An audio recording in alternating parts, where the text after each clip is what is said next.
1920s and 30s, in the big cities and small towns, they earned a fearsome reputation in a blaze of bullets. For the criminal and lawmen alike, they were a best friend or a deadly enemy. A pull of a trigger could end a life of violence or give birth to infamy.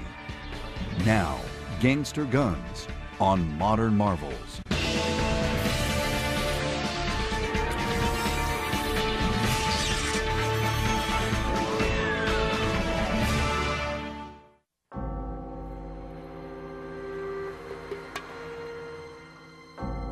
John Dillinger, Pretty Boy Floyd, Babyface Nelson, Al Capone, Bonnie and Clyde. The names evoke images of outlaw whiskey, bank holdups, and bloody shootouts. The guns they used were just as notorious. Colt 45s and 38s.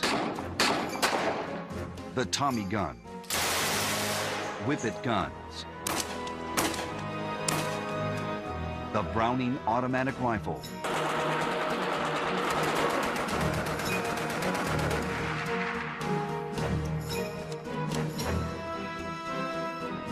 These legendary weapons are forever linked with the storied lives of the gangsters of the 1920s and 30s. Their exploits filled the headlines, but it was their firepower that brought them fame. Gangsters employed pocket guns, which could be easily concealed.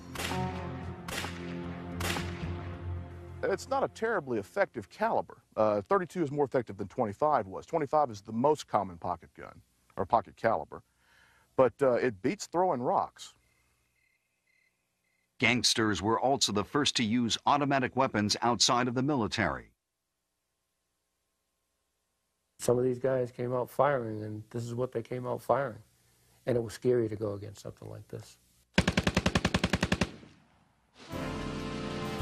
The desire to win at all costs set the gangsters of this era apart from any other criminal element in American history.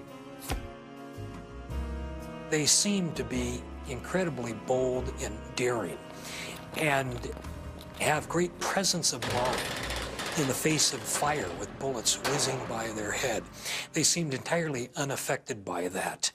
So some of these jobs they pulled might have been extraordinarily difficult, but they were there for the duration. But how and why did gangsters become so well armed in the early part of the 20th century? The answer is simple: alcohol and greed. When the United States passed the Volstead Act in 1919, enacting prohibition, it was like an open invitation for criminals.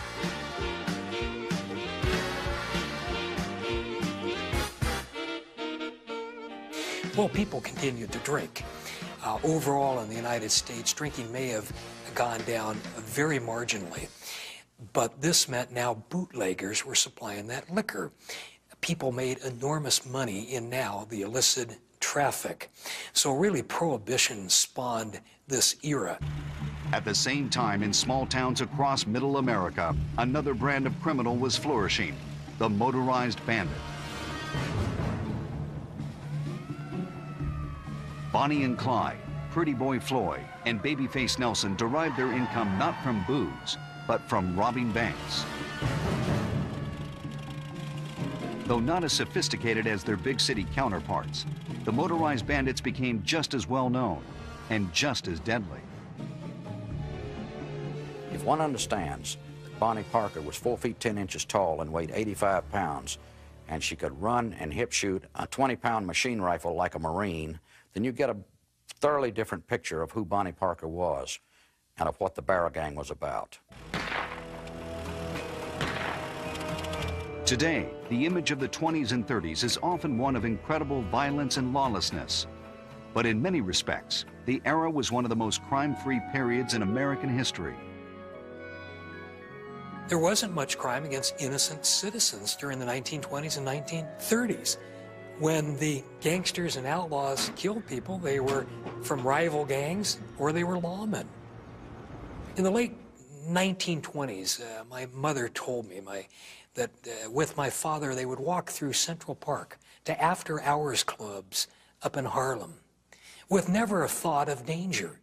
There was no such thing as mugging. There was no such thing as rape. That would have outraged the community. The criminals of the day adopted a strict code of conduct regarding the protection of innocent civilians. And as the Roaring '20s gave way to the despair of the Great Depression, many gangsters became romanticized figures. In particular, the public viewed the motorized bandits of the Midwest as latter-day Robin Hoods. To properly understand the gangster era of the 1920s and 30s, you first must know how America was. In that time, you had poverty beyond the ability of most people today to imagine. Racism was the law of the land, and firearms of any kind were available to anyone. There were a series of high-profile criminals who attracted the public's attention. Law enforcement in those days could only go to, a lot of cases, city limits, county limits, and the state limits. It stopped. Well, then the guys could flee in peace to the next state or the next county. Both big city gangsters and the motorized bandits borrowed their tactics from another romanticized age of American lawlessness, the Old West. Many of the criminals who got their start in the 1920s had grown up hearing stories about outlaws like Billy the Kid and Jesse James. Rumor has it that Clyde Barrow studied the tactics employed during the Civil War by infamous Confederate raider Bill Anderson. Barrow favored the same run-and-gun techniques that made Anderson's unit one of the most feared by Union soldiers. Prohibition and money gave the gangsters and bandits of the 1920s opportunity and motive. But it was World War I that gave them firepower.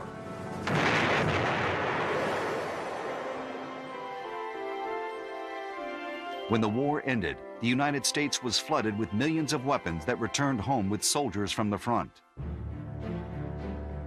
Because the nation had almost no gun laws, it was possible for a private citizen to own even the most powerful military machine guns.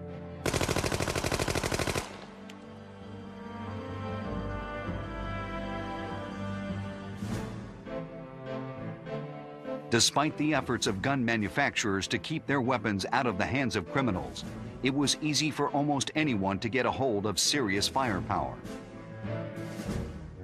Actually, you could buy them on the commercial market. Colt did make a commercial model, the R75, and the Colt Monitor was available if somebody had enough money. Colt tried to regulate who the guns went to, but it was quite easy to have a front man. There were several gunsmiths in Chicago, in the Illinois areas who would purchase weapons for the underworld. The access to high-powered weapons, fueled by the potential to make millions of dollars, gave the outlaws of the era a unique and deadly characteristic, an aura of invincibility.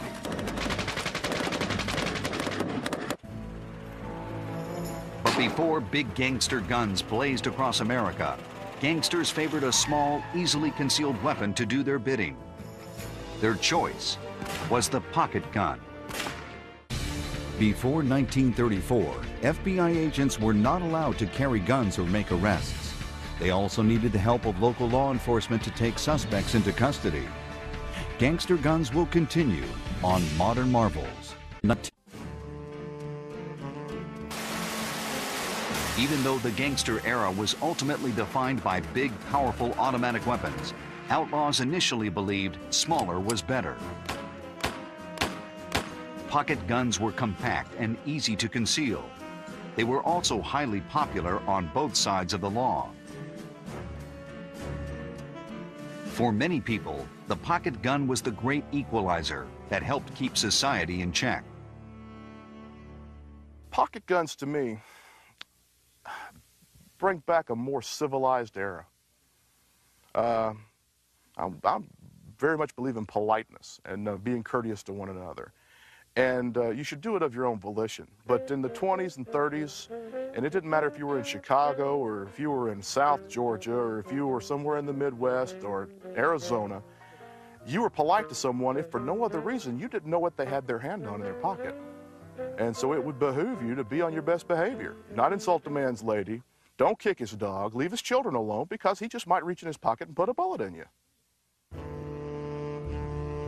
Pocket guns didn't pack much of a wallop, but in the early days of organized crime, getting the drop on someone was more important than the size of your gun. The most favored pocket guns were either a 25 or 32 caliber, usually manufactured by Colt. The guns were easily concealed inside a pair of pleated pants or in a shoulder holster. Well, right now I'm loading the magazine for a Colt 1903 pocket pistol in 32 caliber. And this was a very popular, very common caliber, and very common pistol from about 1903 up until just recently here. I'm placed in the magazine, the hollow of the gun. A gun just about like this was used by Bonnie Parker to break Clyde out of jail in Waco. The story goes that she had one of these taped to her thigh when she busted Clyde out of the Waco jail. And when he went on another spree. Now, Bonnie Parker was a pretty small woman. They say she was about 4'11", I believe. And so I don't imagine she had much of a thigh. So you can imagine, that says something for the concealability of the gun. The problem with larger pistols, like a 45, was obvious. Even under a coat, everyone knew when a gangster was packing. But the downside with the pocket guns gave them limited life, as criminals became more brazen. In fact, many gangsters of the 1920s came to consider pocket guns as their last chance weapons. This is the magazine for a Colt 25 1908 pocket automatic. The whole idea behind a 25 automatic is it is the last resort. It's either this or a pocket knife before you're pretty much out of business.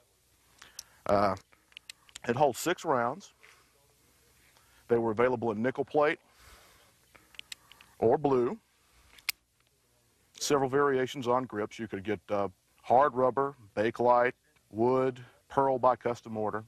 It was good in a vest pocket. A lot of people would carry these on the end of a watch fob, so you wouldn't know what the other end of the pocket watch was. These were very popular with everyone. But as gangs grew more violent, police fought back, and criminals quickly realized they needed to increase their firepower. Rifles and shotguns were at first seen as too cumbersome. Instead, gangsters of the day wanted a gun with a lot of stopping power that could still fit in the palm of their hand. The answer, 2 automatic pistols, the 45 and the Super 38. Both were large handguns. Both could kill a man where he stood.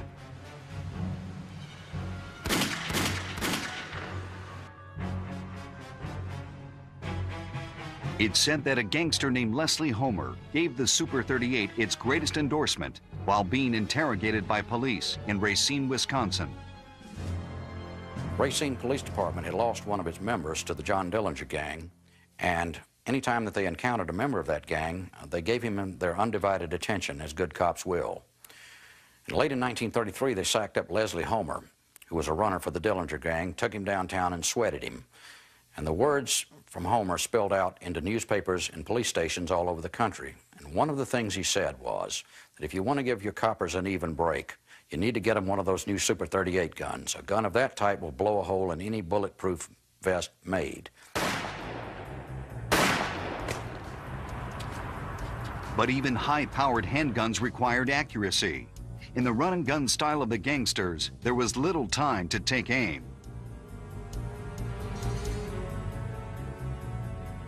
Pistols worked best in close-fire situations. For robbing banks or shooting at an enemy from a moving car, something better was needed. Clyde Barrow, for one, didn't want to wait for the firearms industry to solve the problem. He did it himself.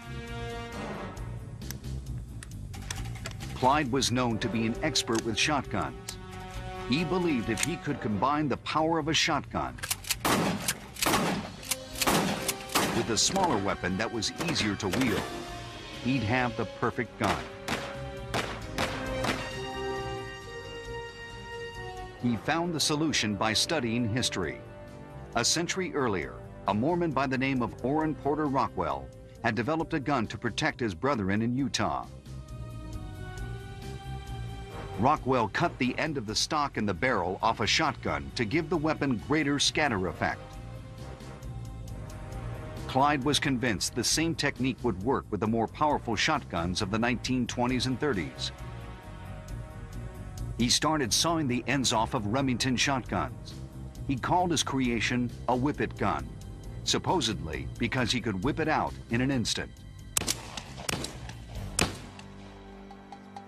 This gun is a replica of a weapon that Clyde Barrow and Bonnie Parker used back in the 1930s. This gun was modified by having the barrel cut off to about a shotgun shell's length past the end of the magazine tube where the extra shells were held. If you'll notice at the design of the strap, it loops over the shoulder, but what happens is if you hung it, you'd bring it up and it would swing it up to the shoulder. Now, it wasn't meant to be used like you see in the movies, like you see in all the action pictures nowadays. These are designed primarily to be shoulder fire weapons by people who were actually using it, who were of very small stature. As the gangster era progressed, one thing that set the outlaws apart was how good they were with their guns.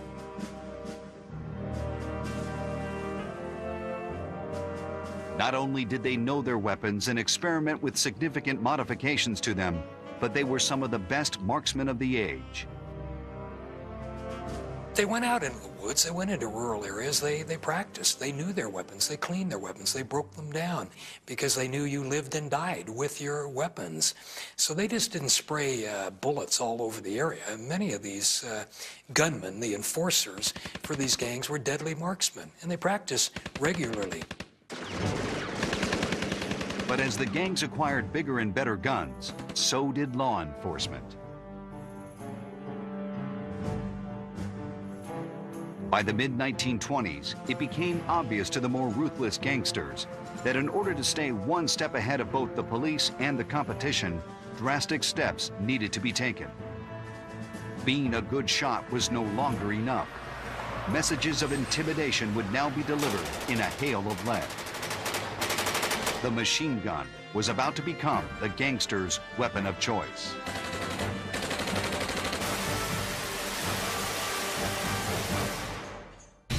While awaiting trial for the murder of an East Chicago police officer, John Dillinger escaped from the Indiana Crown Point County Jail using a wooden gun he later claimed he made out of a washboard.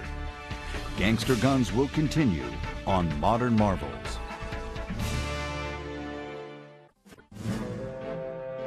If there was one gun that let everyone know a criminal had arrived, it was the Tommy gun. Made famous by the gangster movies of Hollywood, the Tommy gun was the perfect criminal weapon. It was small, it had style, and it threw a lot of lead. This is a Colt Thompson, 1921A.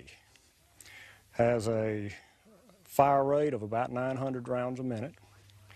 It was very popular in the 20s and 30s with both sides of the law due to the fact that it shot the .45 Colt cartridge, which is well known for its man-stopping ability, and it delivered a lot of lead in a hurry.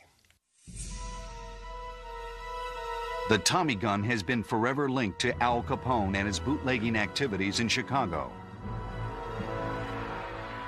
Ironically, Capone himself only fired a Tommy gun once. He had his henchmen do the dirty work. The most notorious use of the weapon was the 1929 St. Valentine's Day Massacre, where Capone went after a rival gang. Out the window of a car or in a close quarters, These are literally a bullet hose. You can just take this gun and just hose a room down in a matter of seconds, and very little that gets hit with it gets back up.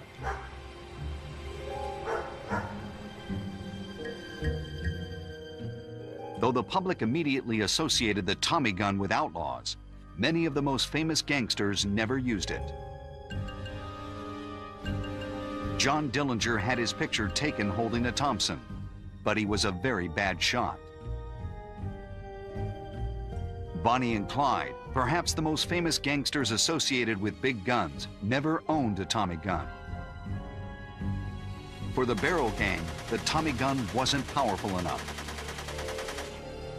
Though the Thompson could spit out .45 caliber slugs at 600 rounds a minute and kill a man in an instant, it couldn't always penetrate car bodies.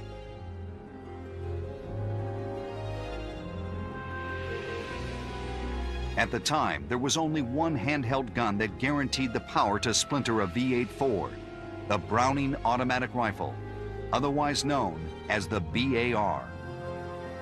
It's a very powerful firearm. It's more powerful than the Thompson. It was probably the most powerful portable firearm that was available to the gangsters. This gun here is an exact replica of Clyde Barrow's personal 1918 Browning automatic rifle. He named the scatter gun. It was captured from the gang in Dexter, Iowa. And basically, it's a standard 1918 BAR that 3 or 4 inches of the barrel has been removed, and the stock has been cut off just past the buffer tube. Clyde basically cut these guns down to make them more portable, and makes it a great gun for a motorized bandit. Clyde trained Bonnie in the use of firearms, and she became a very good marksman herself, not only using smaller caliber weapons, but she also used the BAR. And the BAR is a heavy automatic rifle that fires a .30-06 round. Bonnie didn't weigh much more than 100 pounds, and yet she wielded one of the nastiest weapons ever used, the BAR. The BAR had been introduced by the Army at the end of World War I. When a gangster who knew how to handle one fired a BAR, all hell broke loose. It was a rock that got a lot of gangsters out of ambush situations. It gave them the firepower and the ability to break out of almost insurmountable odds. If you just want to throw up a lot of lead to cover your escape, it's great because the human factor, if you're firing at someone, they're generally going to duck unless they've been through combat. And especially with something like this, it has a booming report, and you're throwing a lot of lead out. It makes people duck.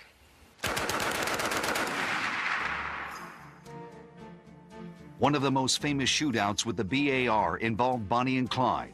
In 1933, they were trapped in an apartment building in Joplin, Missouri. Police had surrounded the building. The Barrel Gang opened up from the second floor of a 2-story stone apartment with 3 BARs. As the guns rattled on, Bonnie yelled downstairs, "Turn it on them, Clyde, we're coming down." The Barrel Gang came down the stairs with Bonnie lugging a BAR. She turned on a large oak tree, behind which was Sergeant G.B. Kaler of the Missouri Highway Patrol. The splinters forced him backward over a stump, and he fell down with only 1 bullet in his gun. He would later say, after they had escaped, that little red-headed woman filled my face up with splinters with one of those damn guns. One gangster who lived by his BAR and eventually died by it was Slim Gray. Though Gray was not as well known as some of his more infamous colleagues, he had an air of invincibility about him. Slim was a minor league crook who was hiding out in Chicago when police and the FBI showed up outside his door. Gray fervently believed that his BAR and bulletproof vest would protect him. He was very wrong. Slim Gray, all 6'2" and 125 pounds of him, came down the back stairs with a bulletproof vest and lugging a BAR. At the bottom of the stairs, a gunfight broke out. The agent with the .351 rifle shot Slim Gray straight through the vest, and he flopped down in the yard. They took him to the hospital where he died, and they dug out the bullet, which went through the bulletproof vest's front panel and flattened against the back panel. It is occasionally displayed by the Federal Bureau of Investigation as one of its grisliest gangster souvenirs. Big automatic weapons were quickly becoming the order of the day. Pretty Boy Floyd loved machine guns. So, of course, did Machine Gun Kelly. But perhaps the best shot with a machine gun during the gangster era was a lesser-known criminal named Vern Miller. Like many of the gangsters of the 1920s, Miller was trained by the Army during World War I. After the war, he returned home to South Dakota, where he became a policeman and then a sheriff. But when Miller was caught embezzling, he fled and began a life of crime. His training as a police officer made him an excellent wheelman. Gangsters like Alvin Karpus and Pretty Boy Floyd hired Miller for his ability to drive fast and safe. But it was his military background that brought him fame. Vern Miller was reportedly so good with a machine gun, any machine gun, that he could write his name in bullets. Miller pushed his luck when he crossed Al Capone, and Capone went looking for him. Capone sent 3 of his flat-nosed boys to a place called Fox River. They mixed it up with Miller.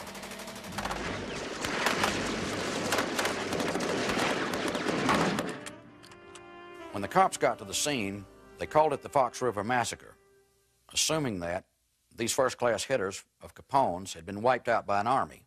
They had, in fact, been wiped out by an army of one, Vern Miller. But Miller's luck soon ran out. When he crossed Detroit's notorious Purple Gang, he paid the price. A couple of hitters from the Purple Gang in Detroit who died in a similar fashion to Capone's boys in Fox River. Sometime thereafter, someone left Vern Miller's bullet-riddled body as a Detroit roadside decoration. The Purple Gang had no comment. As the bodies piled up, law enforcement began to understand that gangsters had better guns and were willing to use them at any cost. To win the battle against crime, the police would have to do the same. The Thompson submachine gun had a few nicknames other than the Tommy gun. It was also referred to as the Chopper, the Gap, and the Chicago Typewriter. Gangster guns will continue on Modern Marvels.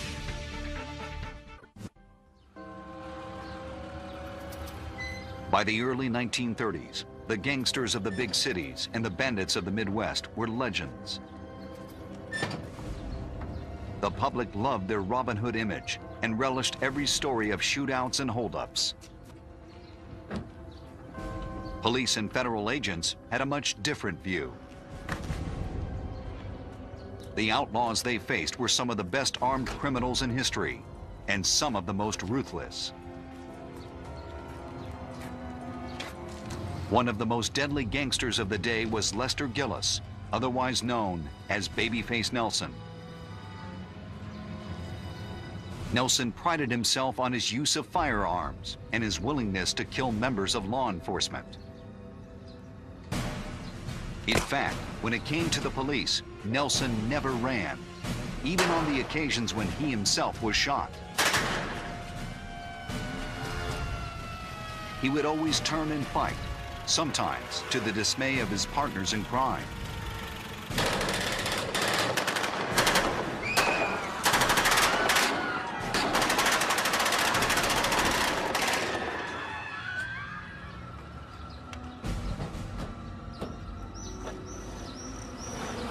On August 14, 1934, Nelson, his wife, and another outlaw were driving near Barrington, Illinois.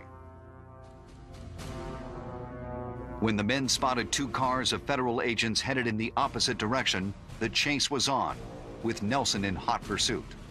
A rolling gun battle ensued. One must understand that Nelson had a particular hatred for federal agents. He carried pictures, tag numbers, and descriptions of them in his car and actively hunted them. The cars eventually wound up ditched on the side of the road, but the guns were still roaring.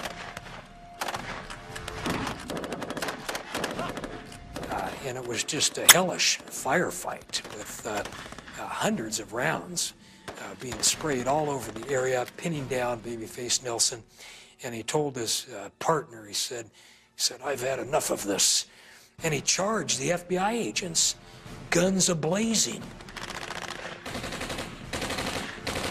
It was Babyface Nelson's last hurrah. Not even his trusted Tommy gun could save him from the blaze of bullets fired by the doomed FBI agents.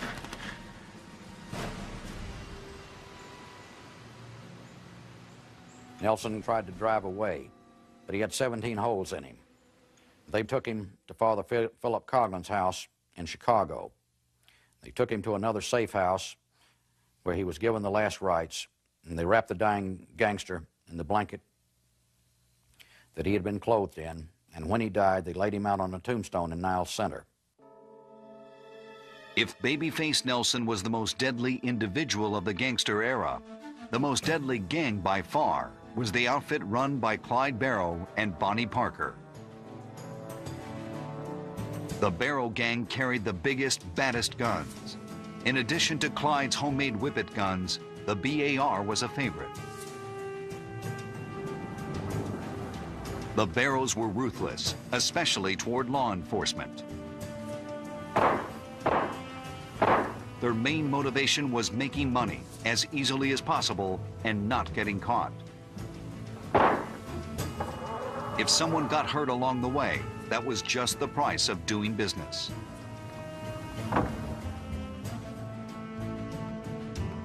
Like many of the criminals of the time, Bonnie and Clyde were seemingly unafraid of death, partly because of the intense firepower they carried.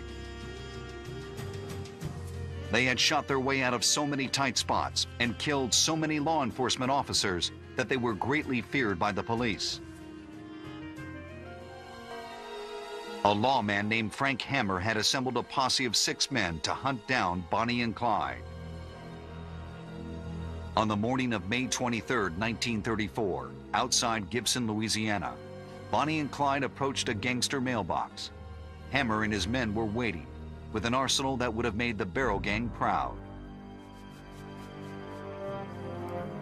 They stood up on the hill, 2 BARs, a Remington 8 police rifle in .35 caliber, 3 Remington guns in .30. Clyde Barrow pulled up to the mailbox, took his foot off the clutch, and never heard the hammer fall.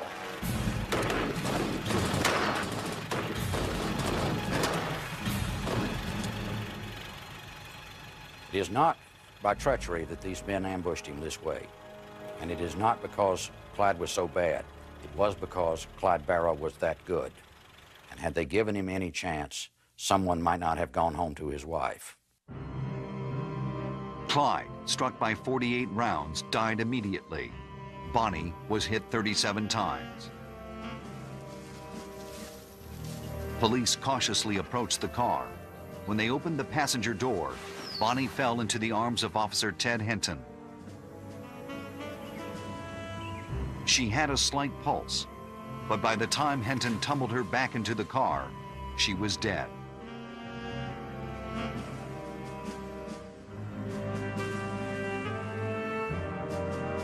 The death of Bonnie and Clyde was the beginning of the end of the gangster era.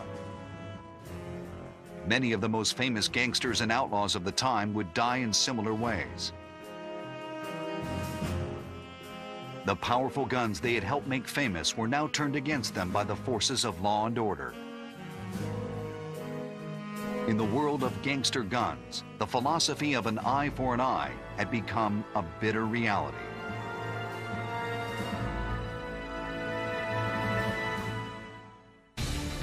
Gangster Machine Gun Kelly reputedly coined the nickname G-Men while in the custody of law enforcement agents. Short for government man, the heroic G-Men quickly became synonymous with the FBI in the public's imagination. Gangster Guns will continue on Modern Marvels. By the mid-1930s, the age of gangsters and their guns was on the way out. In 1933, the Volstead Act was repealed and legalized liquor again pumped through the veins of the United States. That meant now there was not great gobs of money to be made in illicit trafficking of alcohol. And this was really the beginning of the end for the great gangs. This was their money cow, their cash cow that drove the operation. That was ended. In the big cities, reform-minded mayors and city councils were voted into office. Without the large amount of cash the gangs used to have to throw around, it became nearly impossible to bribe public officials. The 1934 National Firearms Act was an attempt by lawmakers to make it tougher for criminals to access guns. During the early days of the Reign of Terror, gangsters had been careful not to kill civilians. But as their guns became more powerful and their desperation more severe, errant shots began hitting the wrong people. An increasingly angry public grew weary of innocent bystanders, especially children, falling victim to the guns of hoodlums.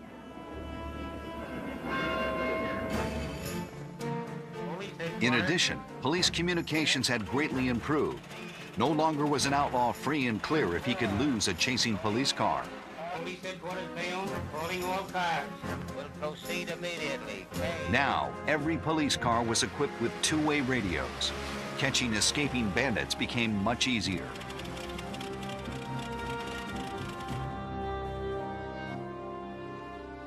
On top of it all, the times had, quite simply, changed. The rumblings of war coming from Europe swallowed the innocence of the previous age, especially in small-town America.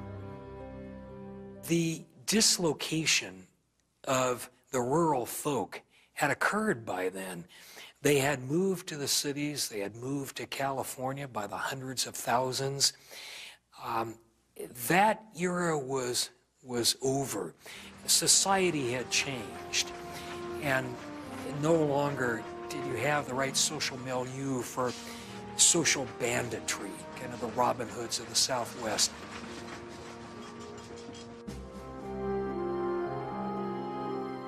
A less tolerant public, stronger law enforcement, and better tactics and equipment with which to catch the crooks made the life of a gangster all but impossible.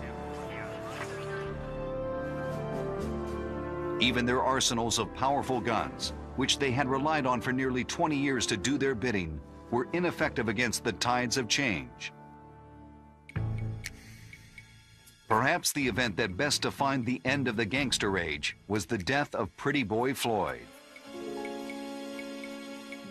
In November 1934, a woman named Ellen Conkle heard a knock at the door of her Ohio farmhouse. It was morning, and a handsome stranger was there asking for something to eat. Conkle had given food to strangers before, so she invited the man inside. For the next half hour, he ate without saying much. When he finished, he declared the meal was fit for a king. The man gave Ellen Conkle $1 for the breakfast, about 4 times what it was worth. A moment later, Conkle's yard filled up with police cars, and the stranger took off running across her cornfield. They saw him emerging from this farmhouse, and he made a dash across the field. And they simply executed him. A half dozen rifles opened up on him. And in fact, when they came upon him in this field, there's some fairly strong evidence that he was still alive, and they shot him there at point-blank range. They weren't concerned with courts in those days, and when they found somebody and that guy raised a finger to resist or a gun, they just shot him, and it was the end of it. The police told Ellen Conkle that the fellow she had just given breakfast to was none other than Pretty Boy Floyd.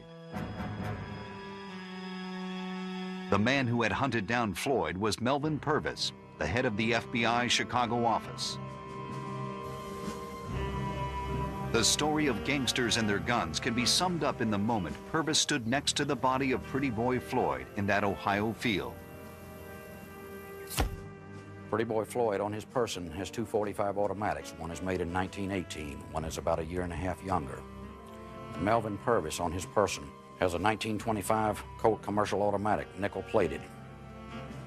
And at the end of the day, what you must know is both men chose not similar guns, but exactly the same gun.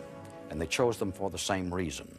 And what separated these two men was not their guns, but their choice in life and their character.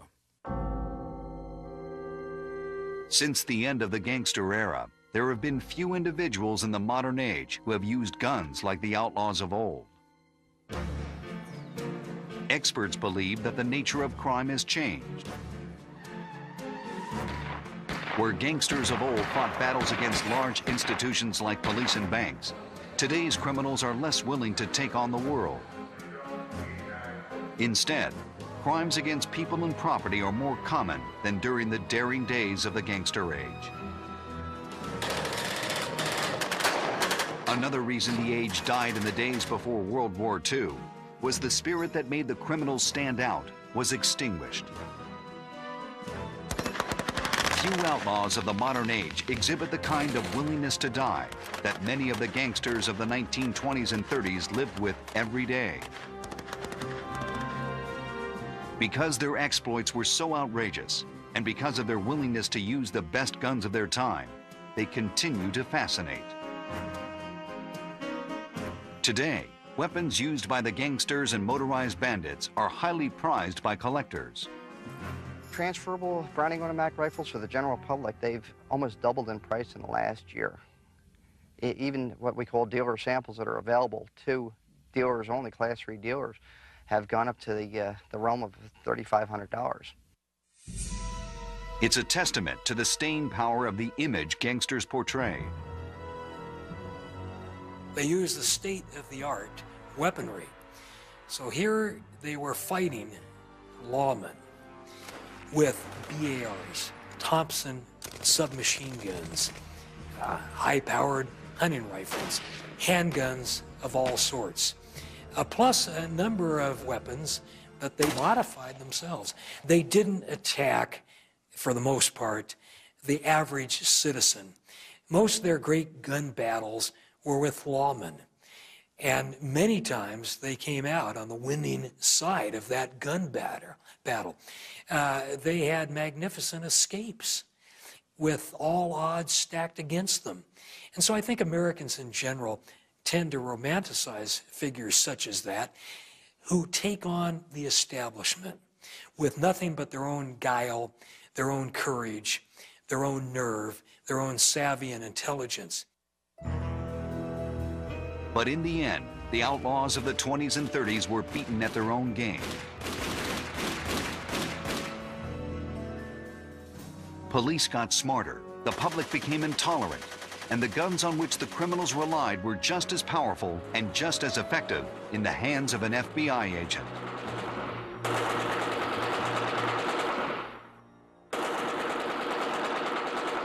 Within a few short years, the bloody legacy of gangsters and their guns was brought to an end. Those who chose to live by their guns had died by them just as violently. It was an era unique in American history, one that most likely will never happen again. It is a time that will be forever defined by raging gun battles between the forces of good and evil. A time when the nation stood still and was mesmerized by the sights and sounds of gangster guns.